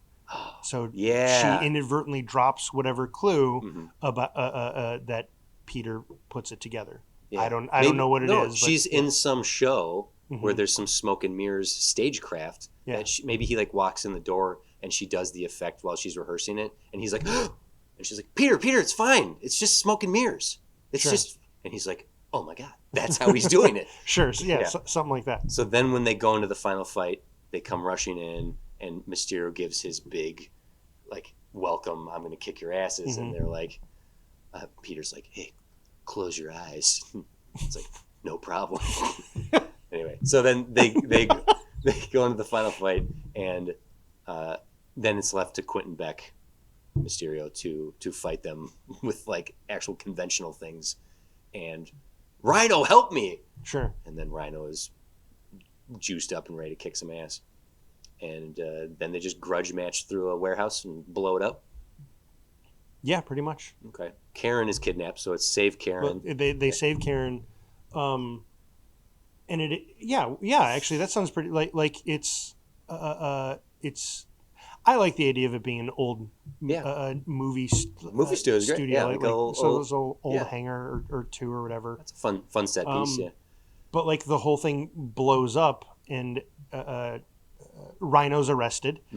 Quentin Beck is presumed dead in the explosion, and that leaves the question: well, is he actually dead, or was that another special effect? Yeah. Did he get away? Yeah. Dun, dun, dun. Lives to fight another day, kind of thing. Oh no, he gets away, Jim. Does he? He gets away. Okay. Quentin gets away. We see the smoke and mirrors of him. Like, they see him die, and he gets away. Which, by the way, Far From Home totally missed a beat. Okay. Just to go to the modern Spider-Man movies, Mysterio could have faked his death so easily. That's his whole gimmick. Like, but that's what they did. No, they said he did die. What they did is they yes, he did.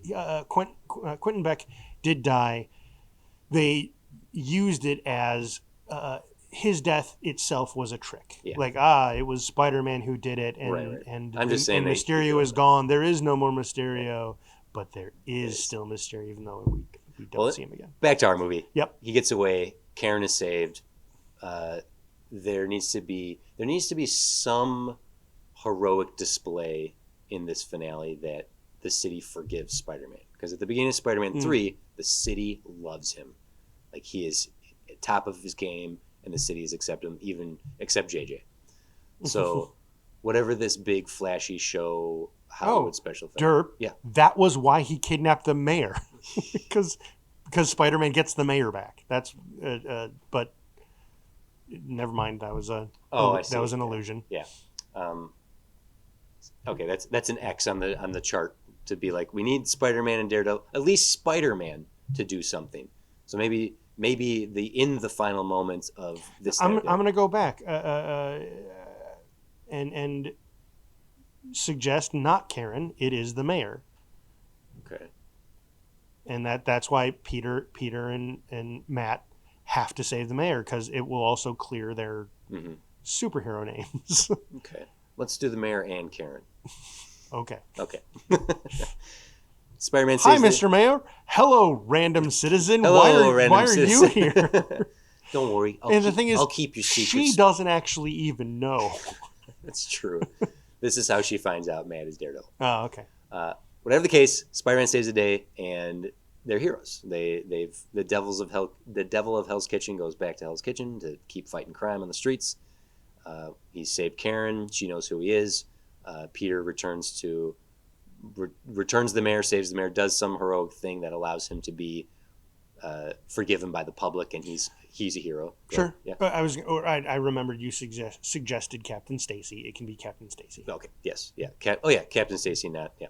But either way, a person of authority in the city, and that's how. And not only do they need to save them because that's the right thing to do, but that also clears their name. Yeah. Yes. Captain Stacy being. I think still doing the whole mayor facade is something we should do in this movie, though. Okay. But getting Captain Stacy and Karen, whatever, saving Captain Stacy is that would give Spider-Man's like, no, he's a hero. We love Spider-Man. He saved me. He saved the day. And today, the devil gets a reprieve. I'm thinking Daredevil slinks into the shadows because he doesn't want to be public. Okay. He Batman's out. Okay. And he lets Spider-Man have all the credit, is what I'm suggesting. He's like, no, I don't need that. You do. The city needs you to be the face of heroism in this city. You take the credit. Okay. Talk to Captain Stacy. And he checks in with Mary Jane, and she's like, hey, we're okay. We can have our problems in the next movie. I think that's the struggle they've had with this one. With I'm more interested in Mary Jane being worried about him, and worried about how to live this life of being the girlfriend of Spider-Man. Are they married at that time? No, they don't get married. Of Spider-Man, of a masked vigilante. Yeah. And when this all works out, she like her troubles aren't really addressed, and Peter has the confidence on top of the world. He took down a crime syndicate, and that lets him go with all that blown up ego into Spider-Man 3. Yeah, I like that. Her concern from him, her concern for him. That's a fun little thing to play with. And Raimi homaged the original Superman movie with Spider-Man 1. There's a little bit of Lois Lane in Superman 2 where she's like, every time I hear a siren, I'm just going to be worrying about you going out there. Doesn't make sense for Spider-Man. Doesn't make sense for Superman. He's Superman, lady. Yeah. It's like being married to a doctor. Like, calm down. Right? But having Mary Jane have those concerns are a bit more genuine because Peter does keep coming back messed up. So I like that. Our hero saved the day in the city is great. Mm-hmm. Now, Quentin Beck got away. He did. Here's a little fun to have. He gets away. He's on the run. He's in hiding. Who better to find him than Punisher? Okay, you can have your stinger. Okay, you don't want it? Come on. No, I'm not as jazzed about a stinger for back then. Okay, the number of post-credit stingers was pretty small, so there was no. I'm trying to think. There was one in Daredevil.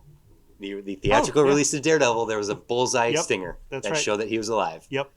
Huh? Are we okay with Punisher now? I said you can have it. I know, but I want you to like it. I want you to be happy about it, not relenting. It's okay. We don't have to do it.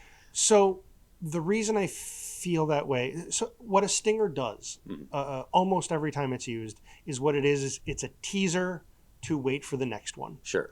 Well, that's definitely how Marvel has utilized them. That's not traditionally how they were used. Aren't they though?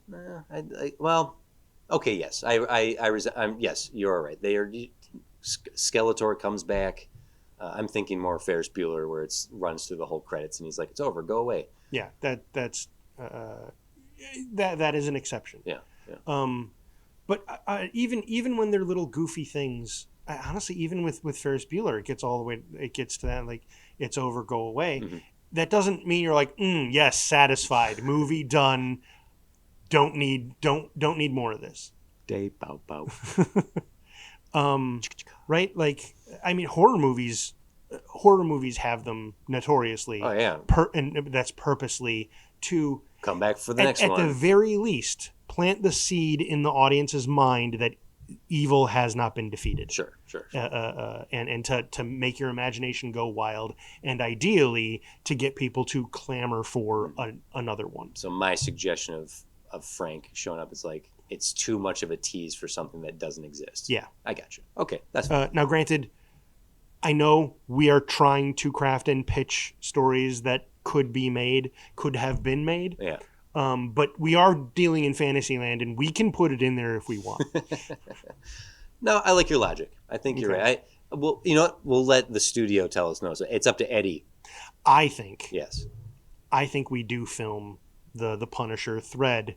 Oh, and then it's just a director's cut. It's deleted from the movie. Like, did you know Frank Castle was actually... There's a whole subplot where he's chasing Matt Murdock the whole time. There's a scene between Thomas Jane and Jon Favreau that was cut. Yep. Can you believe that? Oh my God, we're gonna write. It's actually Punisher who cripples the Rhino so that Spider-Man can finally defeat him. Yeah, did you notice he has that gash on his thigh or on his calf from the back? Like, there's no explanation where that comes in the movie. It's because they cut the scene where the bullet went through it. Yeah. Yeah. Okay, Spider-Man and Daredevil. I like, this is fun. This feels on brand for what those three movies are. Mm-hmm. The two Spider-Man movies and the Daredevil that we do have. We only spent a bit of time kind of talking about mood because they are very different moods. Mm-hmm. And this movie would kind of have to establish both and then marry them, blend them. Yeah. Yeah. I think that Spider-Man's tone is going to supersede Daredevil's tone. In the grand scheme of this movie, Sam Raimi's Spider-Man movies are going to be more prominent in this than Daredevil. I don't know that I agree.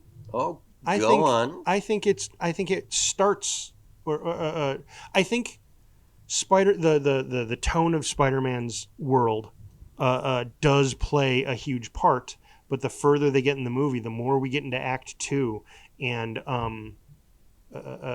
it becomes much more Daredevil's world. Sure. And then every time it goes back to like being the Mysterio show, so for the big moments, it's big and bright, like the Raimi movies. Mm-hmm. But then in the third act, the third act is where it would be a blend the most of the two. Yeah. But I think it would end up feeling a lot more like Daredevil as this scrappy fight where are our heroes even going to win here? Well, yeah. And then they do come out on top, and it ends up being a Spider-Man victory. Yeah.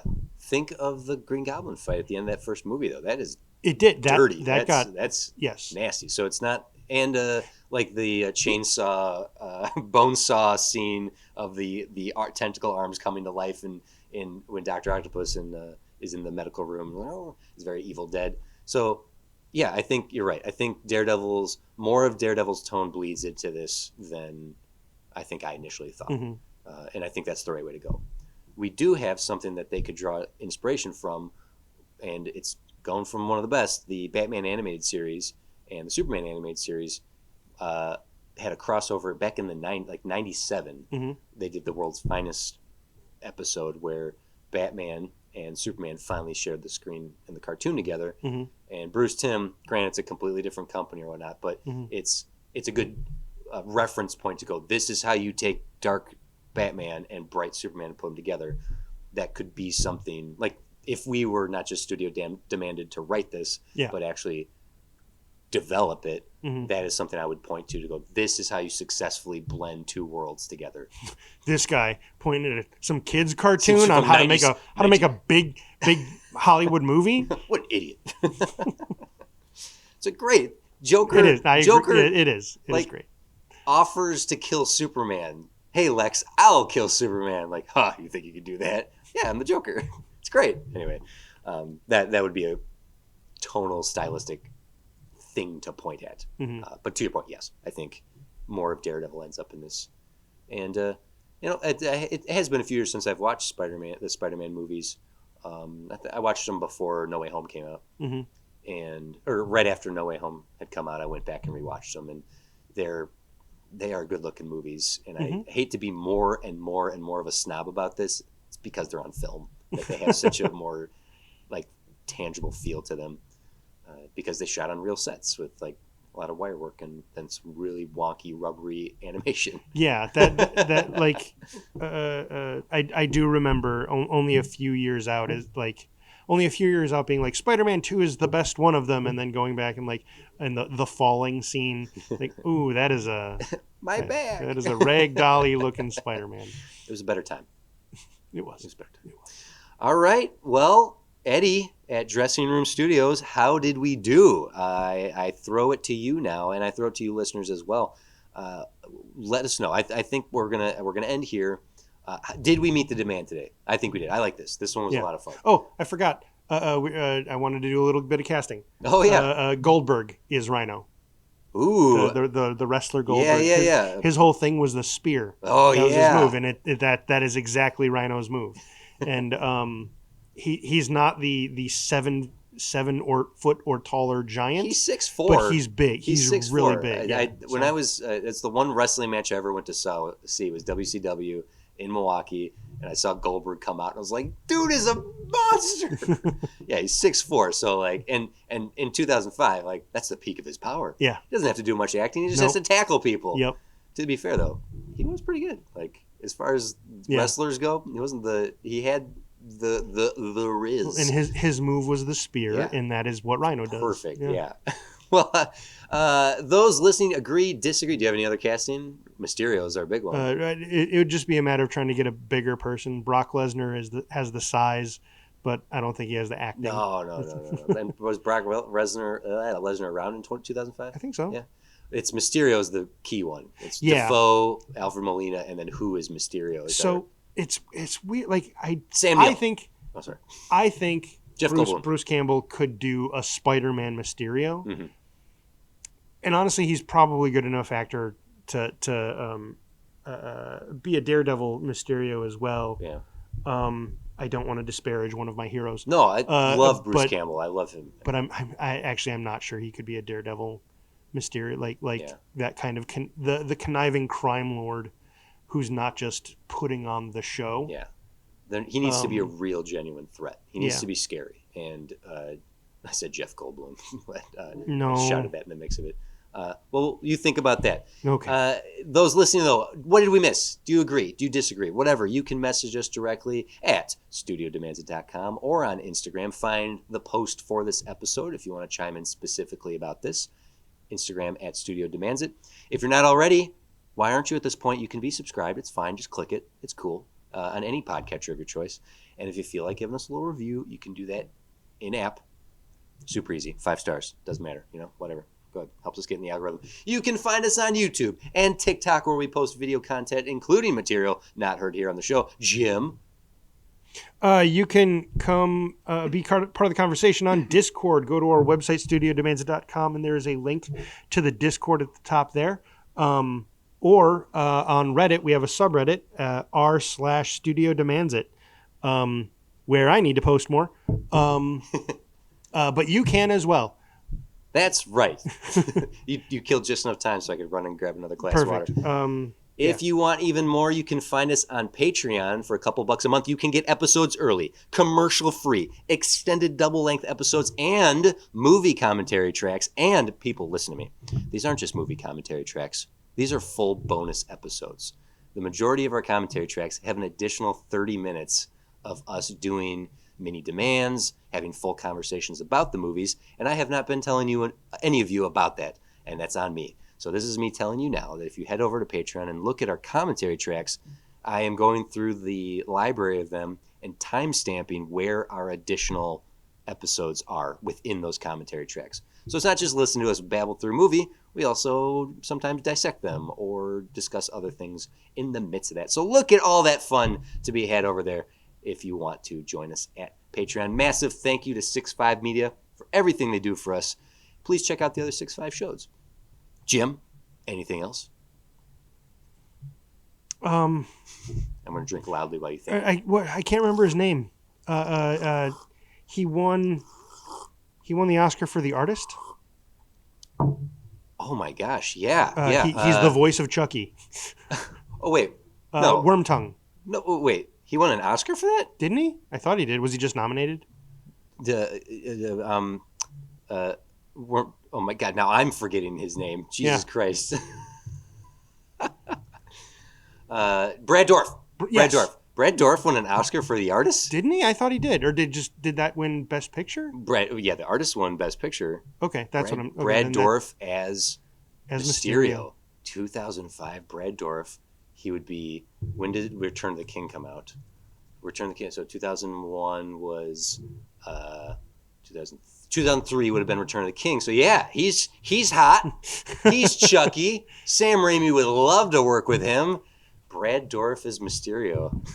Now I'm wondering if he won a freaking Oscar. Hey, Brad, 2005 Brad Dourif. We'll let your daughter have a cameo in the movie.